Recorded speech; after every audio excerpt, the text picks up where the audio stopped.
Hey everyone, today we'll talk about one of the locking mechanisms in Java, reiterant lock.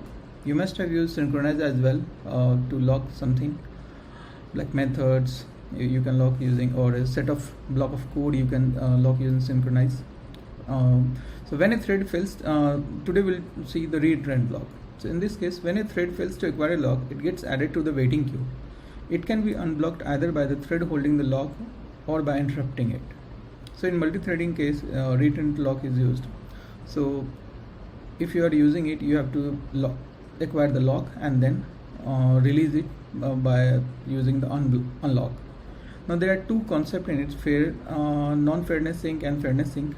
In fairness sink, so if suppose one thread acquires the lock and other 4 threads are waiting, the one which has the longest waiting period will acquire the lock next. But in non-fairness sink, any thread can acquire the next lock. So when we call reiterant lock, we acquire lock in a non-interrupted mode, which means even if the thread waiting in queue is interrupted or unprocced, it is going to simply retry acquiring the lock. So this is kind of interrupted locking. This goes on resulting in blocking and unblocking of the thread till it acquires the lock. So here you can see a thread which acquires the lock. Is there a node processor head? No. Then should the park after failing to the acquire.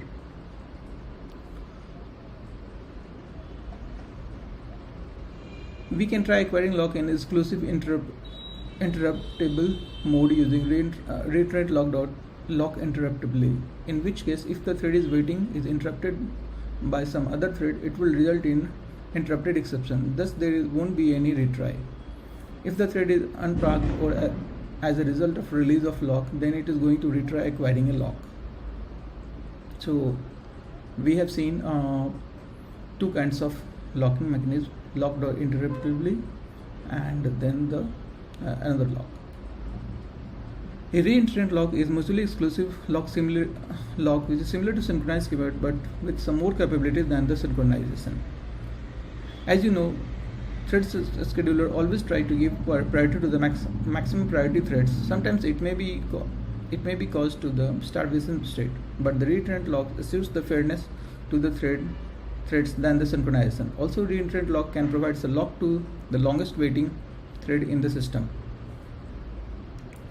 How does it work? Reiterant object is created as an instance variable of the class. It is an implementation of the lock interface java.util.concurrent locks packages.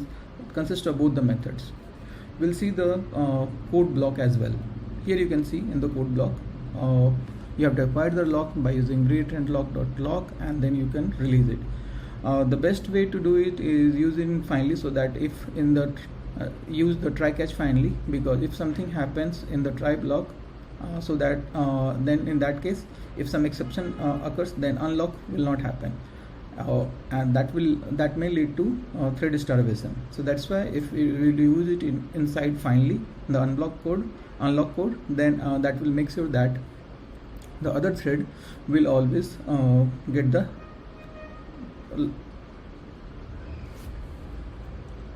now there are multiple methods that reiterant locks has, such as lock, unlock, try lock. This is very important. Like if a resource, you can use it if the resource is not held by any other thread, then you can call to try lock. It returns true and holds count is incremented by 1. If the resource is not free, then the method returns false and then the thread is not blocked but exits.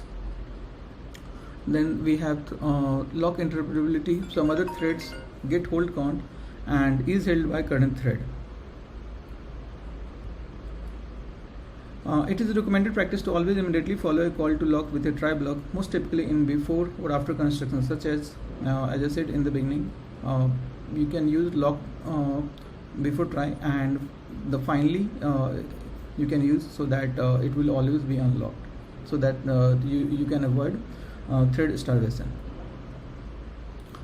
The class reiterant lock is mutually exclusive lock with the same basic behavior as the implicit monitor accessed via the synchronized keyword, but with the extended capabilities. As the name suggests, it locks implements reiterant characteristics such as implicit monitors.